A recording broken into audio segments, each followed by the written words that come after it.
ಶ್ರೀ ಗುರುಕುಲ ಶಾಲೆಯ ಬಸ್ ಚಾಲಕನ ಅಜಾಗರೂಕತೆಯಿಂದ ತುಮಕೂರಿನ ಉಪ್ಪಾರಹಳ್ಳಿಯಲ್ಲಿ ವಿದ್ಯುತ್ ಕಂಬಕ್ಕೆ ಗುದ್ದಿದೆ. ಆದರೆ ಯಾವುದೇ ಪ್ರಾಣಾಪಾಯ ಸಂಭವಿಸಿಲ್ಲ.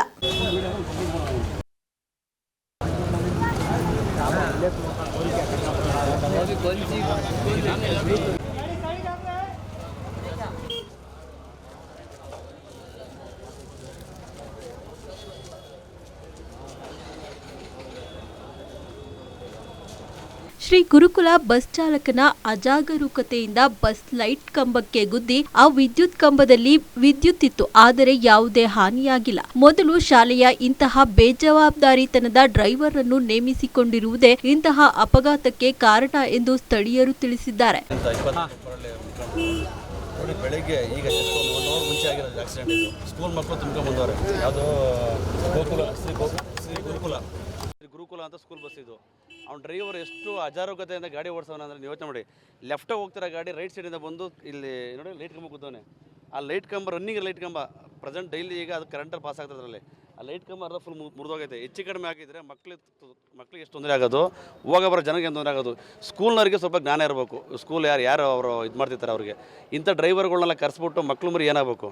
ಇವ್ರು ನಂಬಿಬಿಟ್ಟು ತಂದೆ ತಾಯಿಗಳು ಮಕ್ಳು ಕಳಿಸಿದ್ದಾರೆ ಬೆಳಗ್ಗೆದ್ದು ನನ್ನ ಮಕ್ಕಳು ಸ್ಕೂಲ್ಗೆ ಹೋಗ್ತಾರೆ ಅಂತ. ಈ ರೋಡಲ್ಲಿ 25 ಅಡಿ ರೋಡ್ ಇಲ್ಲ ಇದು. ಆಮೇಲೆ ಟ್ರಾಫಿಕ್ ರೋಡ್ ಇದು. ಎನಿ ಟೈಮ್ ಮಕ್ಳು ಮರಿ ಅವರು ಓಡಾಡ್ತಾ ಇರ್ತಾರೆ. ಅಂಥ ಜಾಗದಲ್ಲಿ ಇವನು 70-80 ಮೇಲೆ ಜಾಸ್ತಿ ಸ್ಪೀಡಲ್ಲ. ಅವನು ಸ್ಪೀಡಾಗಿ ಬಂದಿಟ್ಟು ಲೈಟ್ ಕಂಬನ ಮುರಿದೋಗೈತೆ ಅಂದರೆ ಅವನಿಗೆ ದುರಾಂಕಾರ ಮತ್ತು ಅವನ ಅಜಾಗರೂಕತೆನೇ ಓಡಿಸಿರೋದು ಇದನ್ನು. ಅವ್ನು ಮೊದಲವನ್ನ ಅದನ್ನ ಟ್ರೀಟ್ಮೆಂಟ್ ಕೊಡಿಸ್ಬೇಕು. ಅವ್ನಿಗೆ ಏನೇನು ಕುಡಿದಿದ್ದು ನೋಡ್ಬಿಟ್ಟು ಅವನ್ನ ಆ ಸ್ಕೂಲ್ನವ್ರು ಮೊದಲವನ್ನ ಕೆಲಸದಿಂದ ತೆಗೆದಾಕಬೇಕು. ಸ್ಕೂಲ್ ಮೇಲೆ ಇದು FIR ಮಾಡಬೇಕು, ಡ್ರೈವರ್ ಮೇಲೆ FIR ಮಾಡಬೇಕು. ಯಾಕಂದರೆ ಮಕ್ಳು ಮರಿ ಕುತ್ಕೊಂಡು ಓಡಾಡೋದು. ಸಣ್ಣ ಪುಟ್ಟ ಏನೇ ತೊಂದರೆ ಆದರೆ ಇಡೀ ಮಕ್ಕಳು ಸುಟ್ಟೋಗ್ಬೇಕಾಯ್ತು ಹೊರಗಡೆ. ಎಷ್ಟು ಜನ ಮಕ್ಕಳಿದ್ರು? ಮಿನಿಮಮ್ 15-16 ಜನ ಮಕ್ಕಳು ಇವರು ಜಾಸ್ತಿ ಇದ್ದಾರೆ. ಇನ್ನೂ ಈ ಥರ ಆಗೋಕ್ಕೆ ಏನು ಕಾರಣ ಇರ್ಬೋದು? ಅವ್ನು ದುರಾಂಕಾರ ರೀ, ಚಾಲಕನ ದುರಾಂಕಾರ. ಏನೂ ಇಲ್ಲ. ಅಲ್ಲ ಸರ್, ಲೆಫ್ಟಿಗೆ ಹೋಗ್ತಿರೋ ಗಾಡಿ ರೈಟಿಗೆ ಬಂದು ಒಂದು ಕಂಬ ಮುರಿದೋಗಿ ಕೂತಾನೆ ಅಂದರೆ ನಿಧಾನಕ್ಕೆ ಬರೋ ಗಾಡಿ ನಾವು ಅಲ್ಲಿ ಲೆಕ್ಕ ಯೋಚನೆ ಮಾಡಿ.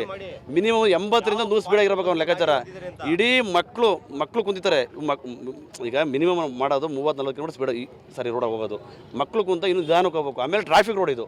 ಅಂಥವ್ರು ಇವನು ಏಕಾಏಕಿ ಫಾಸ್ಟಾಗಿ ಬಂದು ಗುದ್ದವನೆ ಅಂತಂದರೆ ಅವನು 100% ಕುಡಿದಿರೋ ಗಾಡಿ ಓಡಿಸ್ತಿರೋದವನು. ಹಾಗಾಗಿ ಈ ಸ್ಕೂಲ್ ಪ್ರಿನ್ಸಿಪಲ್ ಯಾರಿದ್ದಾರೆ ಅಥವಾ ಮುಖ್ಯಸ್ಥರು ಯಾರಿದ್ದಾರೆ ಅವ್ನು ಕರೆಸಿ ಡಿಸ್ಮಿಸ್ ಮಾಡಬೇಕು. ಪ್ಲಸ್ ಅವ್ನ ಮೇಲೆ ಕೇಸ್ ಆಗಬೇಕು. ಪ್ಲಸ್ ಸ್ಕೂಲ್ ಮೇಲೆ ನಾವು ಕೇಸ್ ಕೊಡ್ತೀವಿ. ಈಗ ಜೈನರ್ ಸ್ಟೇಷನ್ಗೆ ಹೋಗ್ಬಿಟ್ಟು ಸ್ಕೂಲ್ ಮೇಲೆ ಪ್ಲಸ್ ಆ ಡ್ರೈವರ್ ಮೇಲೆ ಈ ಬಸ್ ಓನರ್ ಮೇಲೆ ಯಾರು ಈ ಬಸ್ ಏನು ಮ್ಯಾನೇಜ್ಮೆಂಟ್ ಏನಿದ್ದಾರೆ ಅವ್ರ ಮೇಲೆ ಕೇಸ್ ಮಾಡ್ತೀವಿ. ಅವ್ನು ಮೊದಲು ಸಸ್ಪೆಂಡ್ ಆಗಬೇಕು. ಅವ್ನು ತಕ್ಕ ಶಿಕ್ಷೆ ಆಗಬೇಕು.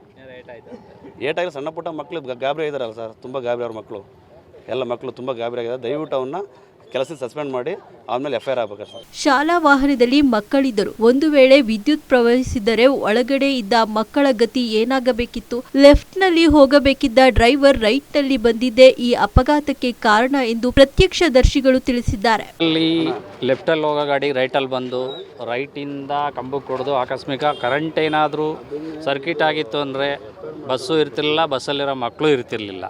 ಪೂರ್ತಿ ಬರ್ನ್ ಆಗಿರೋದು. ಅಂದರೆ ಡ್ರೈವರ್ ಅಜಾಗರೂಕತೆಯಿಂದ ಇದು ನಡೆದಂಥ ಘಟನೆ ಇದು. ಇದನ್ನು ಬಸ್ ಸ್ಕೂಲಿನ ಮುಖ್ಯಸ್ಥರು ಮತ್ತು ಇನ್ಚಾರ್ಜ್ ಇರೋರು ಇದನ್ನು ತನಿಖೆ ಮಾಡಿಕೊಂಡು ಏನಾಗಿದೆ ಏನು ಎತ್ತ ಅಂತ ಮುಂದಿನ ನಡೆ ಏನೋದನ್ನು ನೋಡಿ.